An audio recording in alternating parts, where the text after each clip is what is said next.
Of the many UFO-related events that continue to plague planet Earth, none is more perplexing to experts than the escalating reports of USOs, unidentified submerged objects.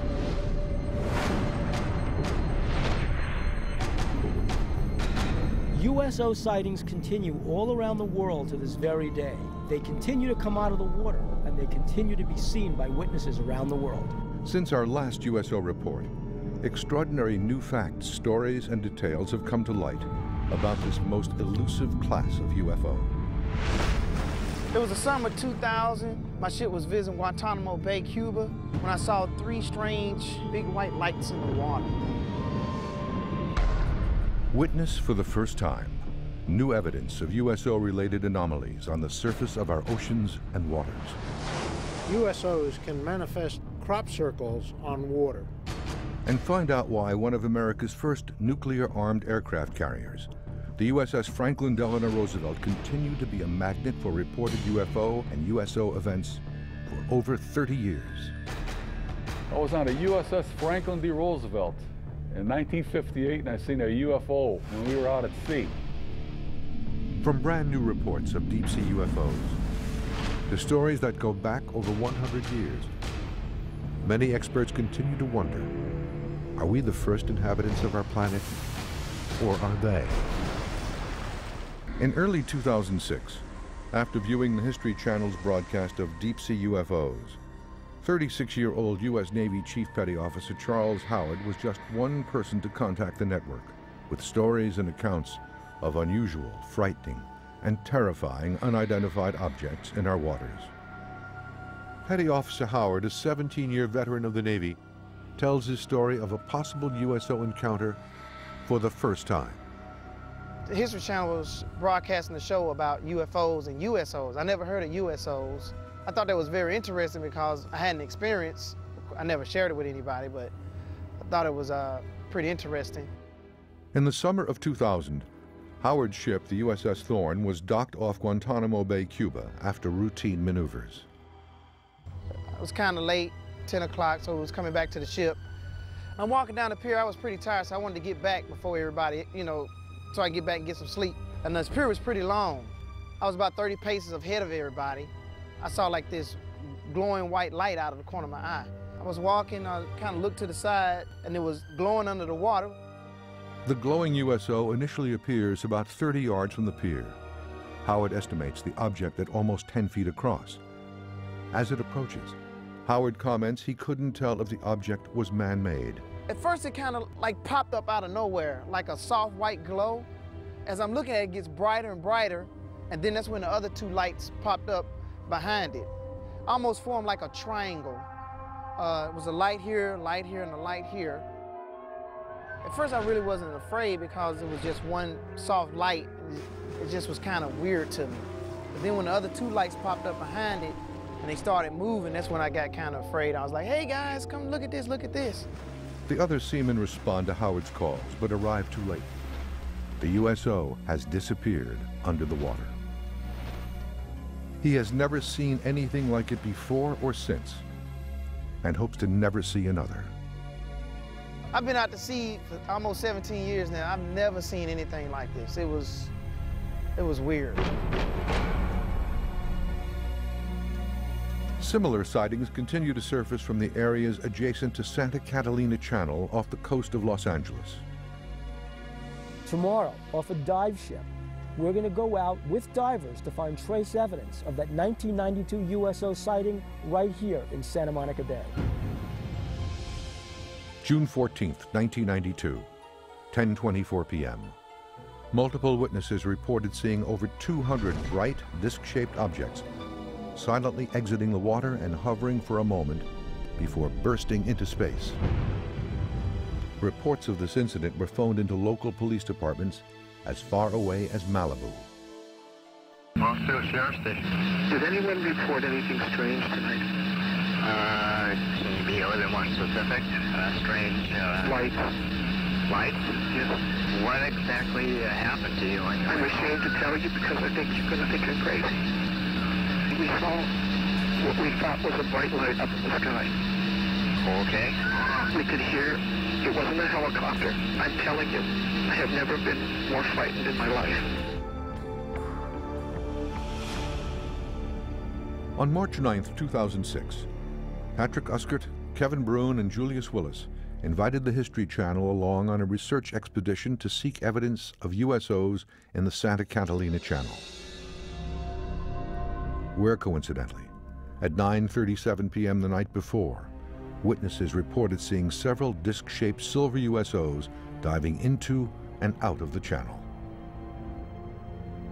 Uskert, Bruin, and Willis were joined on this 11-hour quest by UFO researcher and veteran sailor Captain William Burns, and by Preston Dennett, who first reported on this large-scale 1992 USO event in these waters off of Los Angeles in our previous broadcast.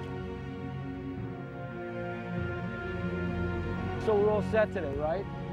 You got the Geiger counter? I got all the scientific equipment You have ready all to the go. vials and everything we need? Yep, You got the tanks? I got the tanks, You got I the got the underwater camera? Yeah, Infrared? housing, infrared we have. Yeah. We're all set. Great. Okay, let's go. Their plan is to dive in two areas of the channel. Divers Uskert and Bruin will collect samples, and Bruin, a PhD and research scientist, will conduct preliminary testing on the ship and further testing later in his lab. Our mission was to go down, collect samples, and basically look for any evidence of underwater UFOs. In this largely unexplored area, called the Redondo Trench, detection of USOs has been hampered by its incredible depth, in some places reaching almost 1 mile. Sonar on most ships is incapable of tracking anything this deep. Morning, folks. Welcome aboard the Pacific Star. I guess we're going to go out to the trench this morning. Trench drops off fast, probably a 60-degree angle. Drops down to, well, my meter goes to 1,400 feet, and I can't find the bottom. We don't want to go too deep because we don't know what's there. Jump, Joe! The ship leaves Redondo Beach, California at 8:37 a.m. It heads due west into the murky waters of the Pacific. The team faces a strong breeze and heavier than normal chop. The only thing that could possibly be worse is if that wind were to pick up. Well, as we get these ground swells rolling through like this, they will stir up the bottom 70, 80 foot down. You have to bump into them down there in order to find anything. At 9:22 a.m., the team catches their first glimpse of something unusual. Look at that! Holy cow! A strange anomaly is witnessed on the surface of the water. Guys, I'm serious. Look at that. The round impression, approximately 15 feet across, vibrates constantly as it is seen to disappear as quickly as it came. Sounds crazy, but there have been a lot of UFO crashes, 40 or 50 at least. So it's entirely possible that there is some type of material down there. There's plenty of places for USOs to hide. That's the trench. The captain orders the anchor down about 2 nautical miles downrange. We're looking for a couple of things. Are there any patterns on the bottom of the water, any trace evidence that remains from the soil? Is there any radioactivity down there? Are there any strange elements? People in this area saw this craft last night. So if that craft was here last night, if that craft left the traces, our guides on the bottom are collecting those traces now and bringing them up to the surface, and we're going to see these traces be tested.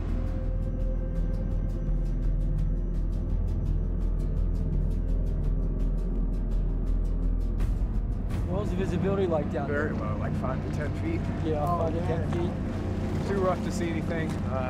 Couldn't see much when we were down. Hopefully Pat's getting some footage, maybe some samples. While Uskert reported that he sensed something peculiar in the water, the conditions prevented him from seeing it. He did, however, collect samples for testing.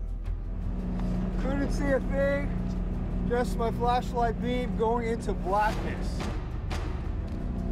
If there is someone who wanted a place to hide, that'd be a pretty nice place to hide.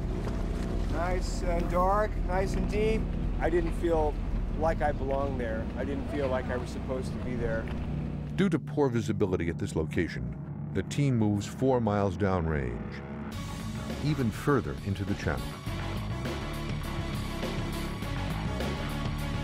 We're going to head out to another spot where, again, if you were trying to camouflage yourself, you're probably sitting right here in the best place to be camouflaged. With underwater visibility of less than 15 feet at the first location, the divers prep a more sensitive camera to record evidence in this deeper area. Here's your camera. I already got it in the housing. Okay. I've set it up so it's especially sensitive to low light. If there's anything down there, you're going to see it.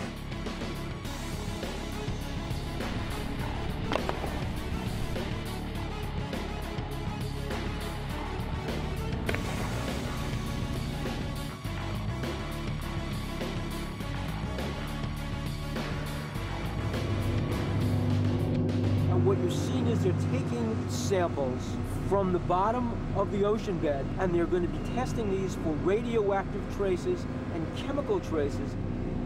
USOs leave traces.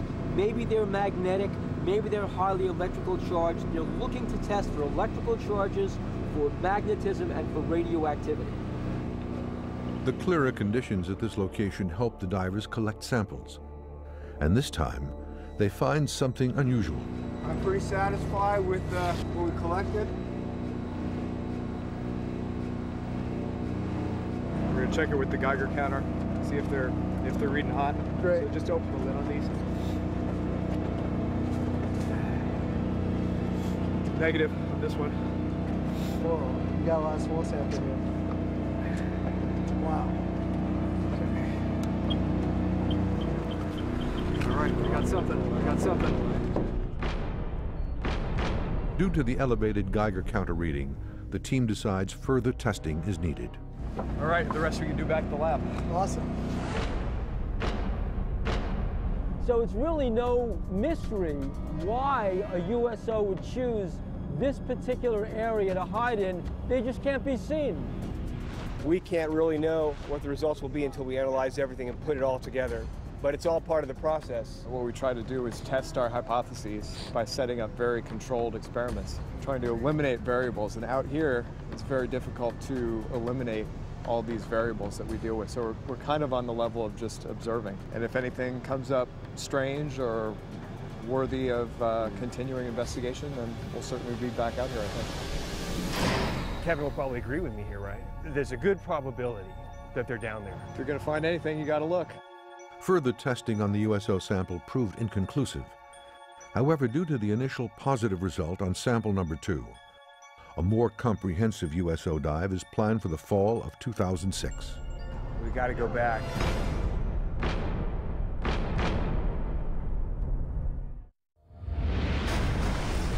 Of the U.S. Navy's many great technical achievements after World War II, few surpassed the dramatic might, power, and capabilities of its Midway-class carrier, the USS Franklin D. Roosevelt.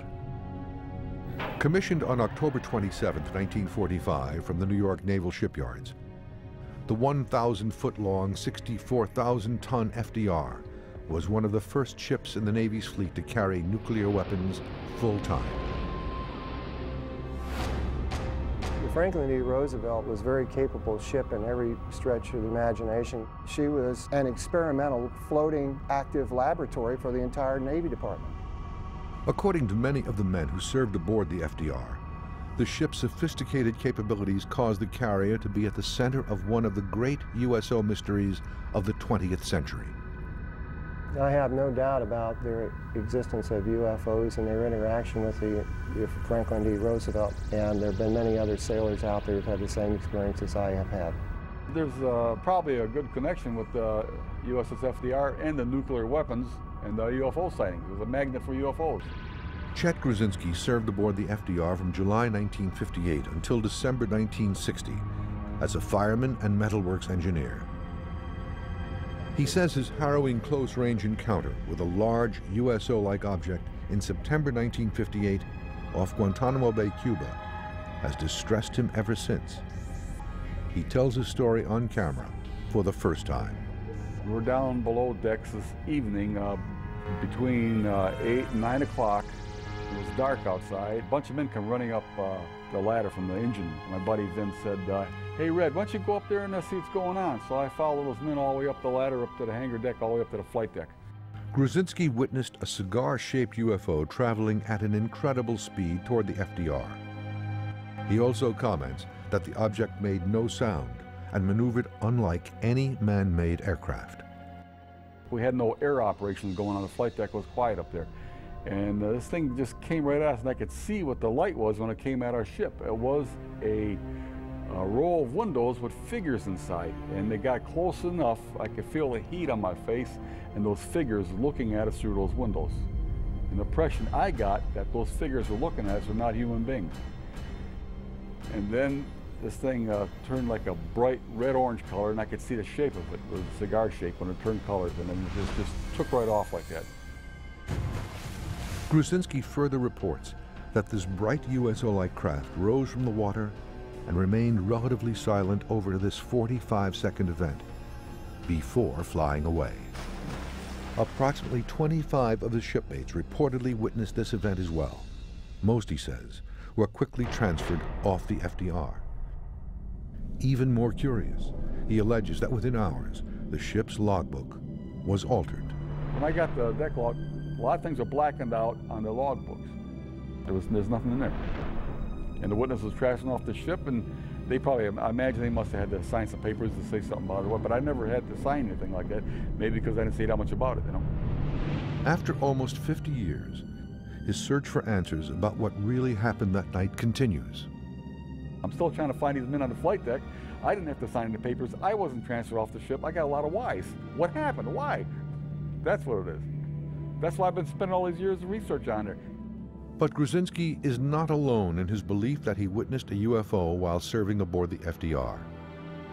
A second FDR veteran, Harry Jordan, served aboard the FDR from 1962 until 1965 as Seaman First Class. His rating as a radar operator put him in charge of one of the world's most advanced and sensitive radar systems. She also had the capability of jamming rockets, intercontinental ballistic missiles, and even break through some of the countermeasures being put upon us by Soviet bloc countries. While on duty in 1963, Jordan says he became part of another significant USO event aboard the ship that has remained secret until now. The Roosevelt definitely attracted UFOs because of all of the technical equipment and all of the armaments that she had, and also nuclear weapons. Jordan agreed to tell his mysterious and alarming story of possible USO contact for the first time. I do remember the incident and the details of it because it just stays with you when you've gone through this. October 2nd, 1963, off the coast of Sardinia, approximately 2 a.m. Jordan stands watch over his radar monitor. All is normal on this unusually warm fall night. Suddenly and without warning, he says, a contact abruptly appears on his screen, an object 600 miles downrange at an altitude almost impossible for conventional aircraft to reach at the time, 80,000 feet. The first blip came on at the beginning of about 2.5 hours into the watch. It was 600 miles from the ship at 80,000 feet. Then it came into 300 miles at about 35,000 feet, and then it came into about 10 miles at 15,000 feet from the ship off our port side. I reported it to the watch commander at the time, and he came over, went through the same process and confirmed it, and reported it to the officer of the deck on the bridge. Then the officer of the deck on the bridge woke up the captain after this contact started to move. An object on Jordan's screen begins moving at a speed and on a course that, he believes, would have crushed any man-made aircraft. This thing was covering 10 miles in just a few seconds, and it was traveling about 4,000 miles an hour. It was making right-angled turns, and it was almost like a Z pattern if you took about 4 Zs and lined it across your scope. So I could tell that she was going pretty fast, and then so when she stops, they didn't have any heat signature. Okay, this was highly unusual. After Jordan makes his report, he says the FDR's captain orders the launch of a pair of Phantom II jets to analyze the situation. They went to afterburners and then launched one right after the other. They left the Rosie and headed up on a course of about 012. So then I thought immediately that there might be something new going on here, because that wasn't following protocol as far as normal ship operations that I was used to. The Phantom jets, now about 20 miles downrange, still see contact with the object. Jordan reports that the blip on his radar screen continues to dive close to the USS FDR before it disappears in a literal flash. It's being recorded on the view board up on the right-hand side in CIC, and then the contact winked out about 20, 30 seconds after and I could hear one of the pilots say, "What the?" That's all I heard.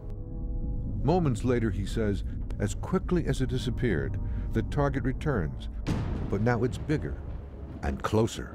The Phantom II's landed, and then it winked back on again off the port side of the ship, and someone yelled out in CIC, you know, "What the hell is that?" And I bet you had 15 people out there with binoculars looking. 2:32 a.m.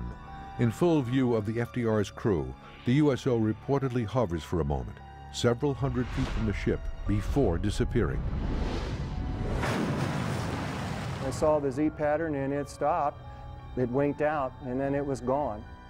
I know what the fingerprints are of the electronics on Soviet aircraft, Korean aircraft, Chinese, MiGs, you name it. If it had been a meteor, it would have burned up in the atmosphere. And I have seen meteors streak across the scope, but it only happens in about 2 or 3 seconds. I mean, it's gone. 2:36 a.m. Jordan records the event in his logbook as a UFO incident. Seconds later, he says his commanding officer bursts in. "Jordan, what did you put in your log?" And I had UFO in there, and I had the contact number at the time. I held it up in front of the commander, and he says, "You can take that out." My commander acknowledged to me in not so many terms that, "Yeah, Jordan, that's what it was, but no, Jordan, nobody else is to know." Period. I had too much respect for him in the Navy to say anything about it for over 20 years. This was an historical moment for the United States Navy, and it was left out of the logs. As astonishing as these mysterious first-hand encounters aboard the FDR might be, they are far from the only ones. During her unusually brief 32-year commission, the FDR will host at least a half-dozen similar events. The FDR seemed to have been attractive to USOs. She certainly saw a lot of them. I've interviewed 3 people separately who have been on the FDR where large UFOs have been seen over the ship, observing it, making its presence known, and at times interfering with what appears to be some of the electronics on the ship. The Franklin Delano Roosevelt was the first aircraft carrier to carry nuclear weapons, and UFOs seem to be drawn to anything that's nuclear related. The first instance of this occurring was in the North Sea off England on NATO operations. September 1952.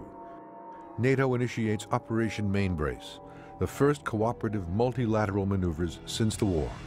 The FDR was part of a NATO fleet exercise off Denmark called Operation Mainbrace. The FDR and the RAF and British aircraft carriers were witnesses to one of the most incredible multiple USO sightings in history. The Ministry of Defense in the UK actually wrote it up as a USO sighting. The exercise involves 200 ships, 1,000 planes, and over 80,000 men from its member nations in the waters near Denmark. As one of the largest and most advanced ships of the time, the USS FDR leads the way. She was part of a task force that was sealing off the Russian submarine access through the North Sea into the Atlantic. Extremely important because what if there had been a USO base underneath the North Sea in that area north of Europe? We were surveilling them, they were surveilling us. September 13th, 1952. The Danish destroyer Willemoes is in the Baltic Sea north of Bornholm Island. Lieutenant Commander Schmidt-Jensen and several crew members reportedly see a luminous triangular-shaped object moving at high speeds above the water, in close proximity to the main fleet. The bluish object travels westward, then suddenly turns southeast, directly toward the FDR. Over the next week, there are several more sightings, stretching from Denmark back to the Air Operations Command bases in Scotland. September 20th, 1952, 7:30 p.m. 3 Danish officers reportedly observe a shiny disc-shaped object rise from the water and pass over them, again headed toward the NATO fleet and the FDR. The fast-moving metallic UFO heads east and disappears into the cloud layer. September 21st, 1952, less than 24 hours later, 6 British pilots above the North Sea spot a shiny spherical object rising from the water and stealthily approach the fleet's location. They reportedly give chase, but the swift-moving object evades their pursuit. FDR veteran Jordan says that he spoke to a witness over 40 years ago. They had a sonar contact from 3 or 4 destroyers, and they couldn't figure out what the hell it was because it was moving with them, and the damn thing was like a quarter mile wide,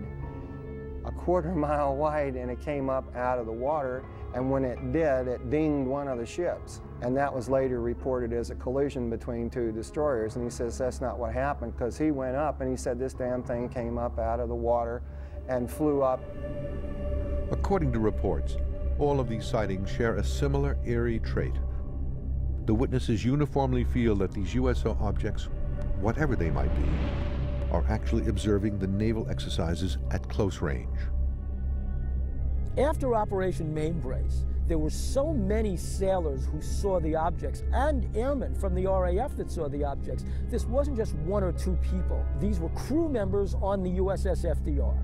So this is one of those very famous multiple sightings where everybody saw these objects. One journalist aboard the USS FDR during the operations had perhaps the very best view of this reported swarm of USO activity through his camera lens. September 20th, 1952, 11 a.m. Several crewmen witness yet another fast maneuvering spherical USO rise from the water to the sky just behind the fleet. Journalist Wallace Litwin, on board the FDR documenting the operation, points his 35mm Canon camera at the horizon and quickly snaps 2 images of a fast-moving disk that seemingly defies all laws of gravity. The images were believed to have been studied by the Navy, but no official report was ever filed. Wallace Litwin took photos of the flying disc going over the USS FDR in Operation Mainbrace. I got copies of his photographs in there. It shows the object going over the ship, and you see the ship's superstructure and part of a wing of an airplane. Just like a bright light going over a ship with the photos show, but they said it was like a disc light, some of the witnesses. USO sightings aboard the USS FDR during Operation Mainbrace were not exclusive to enlisted men and non-coms. Some believe that General Dwight Eisenhower may have even witnessed similar objects as a guest aboard the FDR. I have heard reports that Eisenhower was on the FDR when one of these sightings occurred. The people who are the serious witnesses to operations and events have been afraid to come forward, both because they've been threatened, they're also afraid of being ridiculed.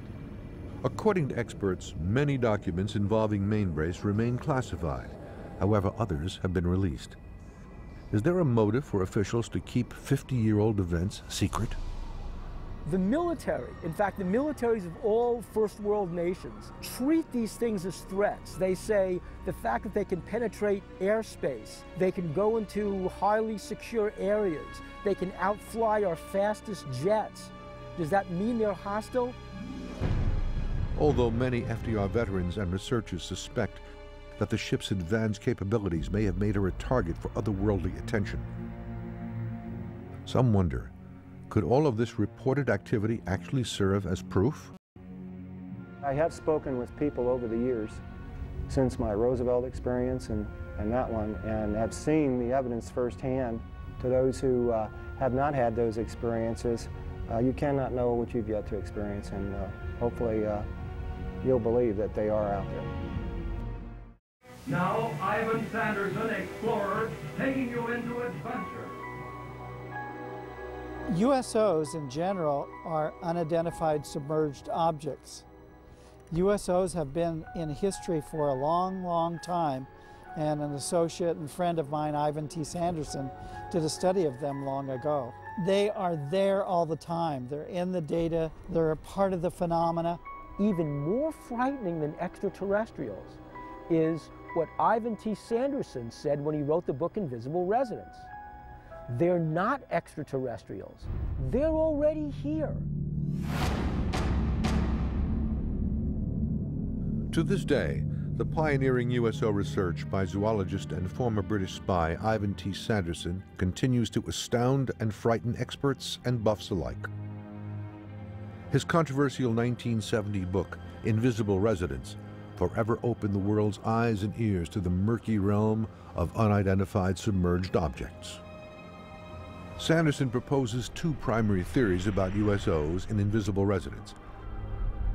The first is that USOs are in fact here and have either evolved along with the Earth or have come from space and made a home in our oceans long ago.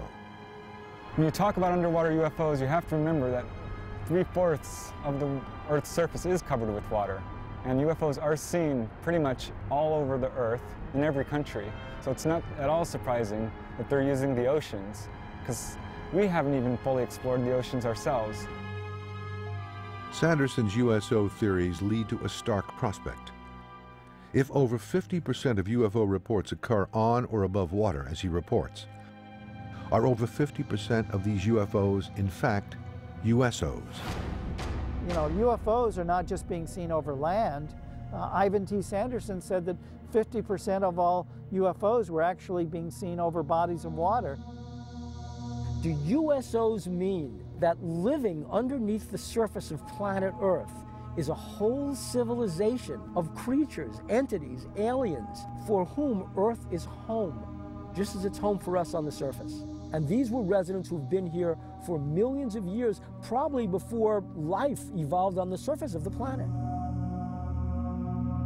As evidence of his second theory, Sanderson says there are several crucial points across the Earth, together forming an unseen invisible map, triangles that he refers to as vile vortices. By locating the areas where ships and aircraft reportedly disappear, Sanderson realized that the USO sightings correlate almost perfectly with the triangles on Earth, where it is believed that strange magnetic anomalies occur. He wondered if some of these unusual spaces, whether they were called triangles or, vortices or whatever, might have unusual animals, might have USOs coming in and out of them. Sanderson's vortices theory has a terrible dark side as well. The major areas of anomaly are the areas located in some of the most treacherous water regions on Earth. Ivan Sanderson did a latitudinal study and found out that there is a line around the planet in which geographic north and magnetic north merge. And these are areas that have a great deal of lost vessels, lost planes, and manifestations of objects. After 17 years of research, Sanderson came to one startling conclusion. There is a clear link between the high number of USO reports and the areas of unusual gravitational or vortic pulls on Earth. The specific areas where the two intersect are the mysterious triangle regions off Bermuda, Japan, and Australia. I think it's about time that somebody does go into this thing, instead of just sitting sadly and saying it doesn't exist, or saying it's a forgery, go ahead and prove it. According to Sanderson, this link is no coincidence. He believes that the unusual magnetic hotspots on Earth and high number of USO sightings are connected, and for a reason. In fact, some USO researchers have interpreted the vortices as likely locations of USO bases. Where he began to think about underwater bases. Are they aliens from outer space? Are they really interacting with us? And I believe that over time, There have, at various times, there have been concentrated areas of extraterrestrial facilities that are based underwater, very deep and undetectable, where they've been observing what we're doing. USOs might be indigenous to planet Earth. They were even here before we were.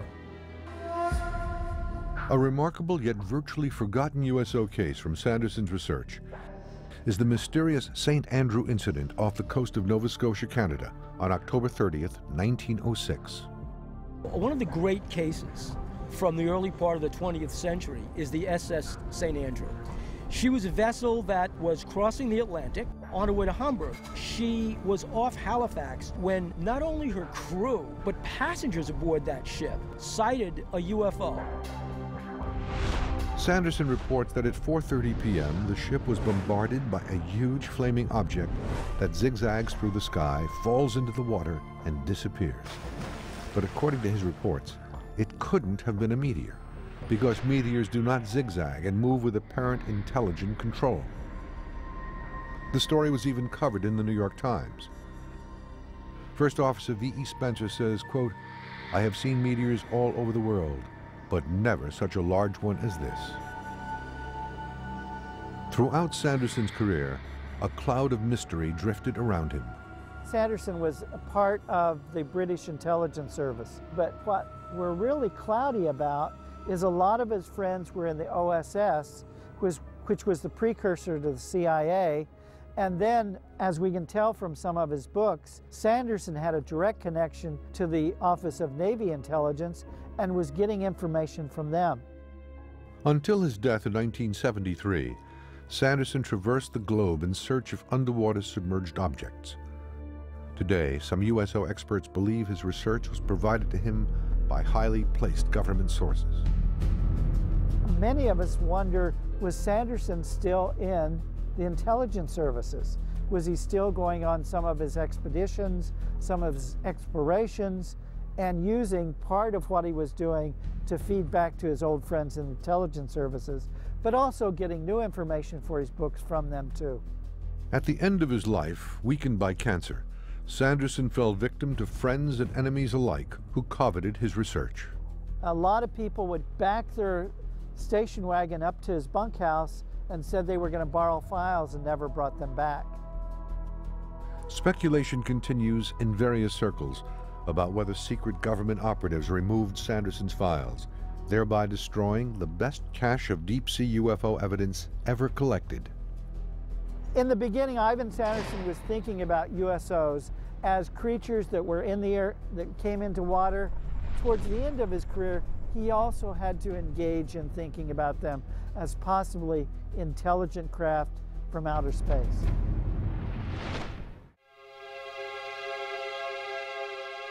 According to experts, one of the most impressive traits of USOs is their ability to affect, change, and displace the surface of the water, in much the same way that UFOs in our skies reportedly generate similar crop circles on land. An interesting aspect of USOs is the fact that they leave a physical presence on the water. USOs create the same kind of effect over water, over ice, so there's a real similarity between the physical trace evidence of a USO landing and a UFO landing on planet Earth. It's like if you took a glass and you stuck it in water, right? Well, now you have a hole in the water. To USO researchers, the most impressive and well-publicized water crop circle case is the Tully water nest case, which occurred in northern Australia in January 1966. This Tully's Nest story was one of the most publicized USO/UFO events in Australia. In fact, it had much the same kind of publicity that Roswell had here in the United States because everybody was involved, the military, the newspapers. It became a tourist attraction. People made pilgrimages to Tully's Nest to see where the USO came out of the water. Over the past decade, Australian researcher Bill Chalker has conducted the most intensive study of the Tully case. At 9 a.m. on January the 19th, 1966, young farmer George Pedley was driving a tractor through a neighbouring farmer's property, a place called Horseshoe Lagoon near Tully in far north Queensland. And he first started to experience some problems with his tractor. It seemed to be sort of missing, and as if it was about to stop on him, and then he heard this high-pitched hissing noise, and he looked in the direction of where this noise was coming from, and at about 20 to 30 feet away, rising from the lagoon, was a sort of a dish-shaped metallic-looking object that rose up to an altitude of about 30 to 40 feet, and then appeared to go into a shallow dive and then take off at high speed. George Pedley described the object as appearing like two massive dinner plates stacked atop one another, about 30 feet in width and 12 feet in height.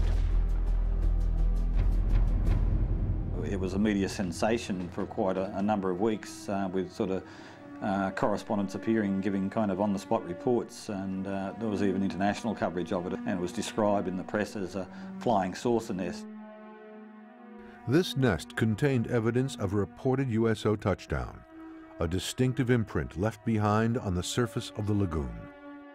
The whirlpool effect in the water lasted for days and days after the USO took off. The Navy tested it, scientists tested it. A lot of tests were done on it and analyses were done on it, and there were all kinds of theories. And what they found was nothing could explain the water impressions. In his numerous interviews and investigations over the years, Chalker found George Pedley to be a unique USO witness. Yeah, George Pedley impressed me as being a very credible kind of witness, a typical kind of North Queenslander type cane farmer character, really the last kind of person you'd expect to come out with a story like this.